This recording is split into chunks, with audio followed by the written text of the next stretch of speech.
Let's learn about primary cough headache. It's the common condition which you see in a chest clinic where there is an onset of headache with cough and it persists for minutes to hours. It's usually bilateral and in the occipital region. It may be stabbing, throbbing or dull aching type.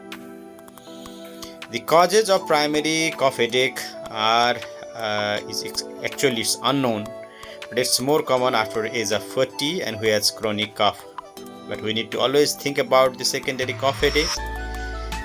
If there is a cough headache, which is usually more long lasting and is usually associated with fainting, dizziness and the unsteadiness.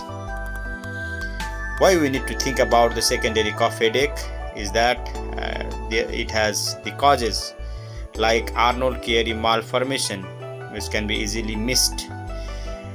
Certain brain tumors, especially the tumors of the posterior fossa, can present with the cough headache, and aneurysm of the cerebral vessels can present with the secondary cough headache. And if the patient has a CSF leak, it can present with the secondary cough headache. That's why we need to evaluate them properly.